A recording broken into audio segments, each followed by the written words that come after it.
The Tale of Kemi. Kemi and Adisa, a journey beyond beauty. In the heart of a small African village, surrounded by rolling hills and whispering winds, there lived a girl named Kemi. Her beauty was unparalleled, her skin glowing like the evening sun, and her smile as radiant as the moonlight. Songs were sung about her charm, and storytellers wove her beauty into their tales. Suitors came from far and wide, young warriors, skilled hunters, and even wealthy traders, hoping to win her heart.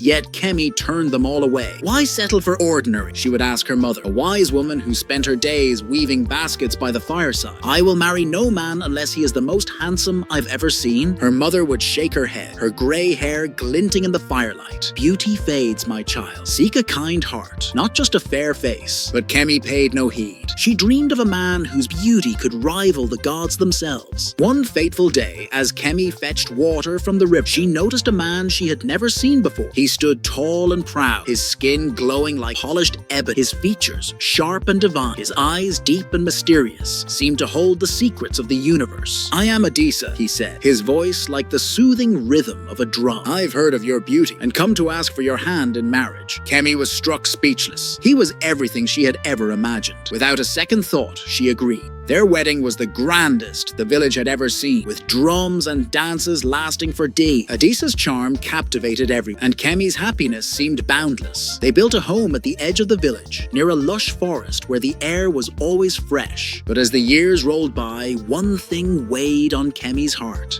She could not bear a child. Villagers whispered behind her back, their voices tinged with pity and suspicion. Perhaps the gods are punishing her vanity, they murmured. Still, Adisa remained the perfect husband, gentle, loving, and endlessly patient. Children or no children, I am content, he would say, his smile as dazzling as the day they met. Yet doubt began to creep into Kemi's heart. She noticed oddities about her husband.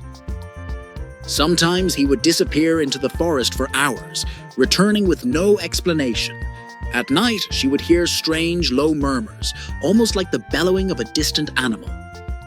One day, driven by a gnawing curiosity, Kemi decided to follow Adisa into the forest. She moved silently, her bare feet making no sound on the soft earth. What she saw froze her blood. Her husband stood in a clearing, his handsome form shimmering like a mirage. Slowly, his body began to twist and change, his limbs shortening, his face elongating, until he transformed into a massive, majestic cow. Kemi stifled a scream, her heart pounding like a wild drum. She stumbled back to the village, her mind a whirlwind of disbelief and fear. For days she avoided Adisa, unable to confront him. But her silence could not last forever. When Kemi finally spoke, her voice trembled. What are you, Adisa?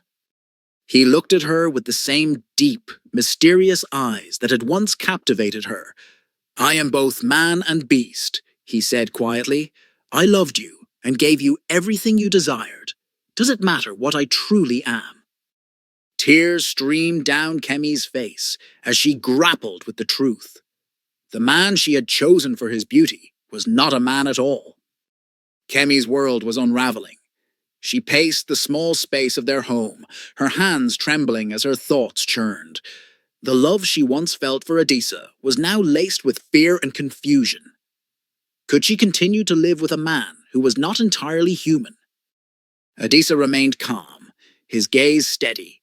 You chose me, Kemi, and I have been nothing but a faithful husband to you. Does my form change the love we've shared? Kemi didn't answer. Her heart was a storm, torn between the undeniable truth and the years of happiness they had shared. The thought of Adisa transforming into a cow in the forest haunted her dreams.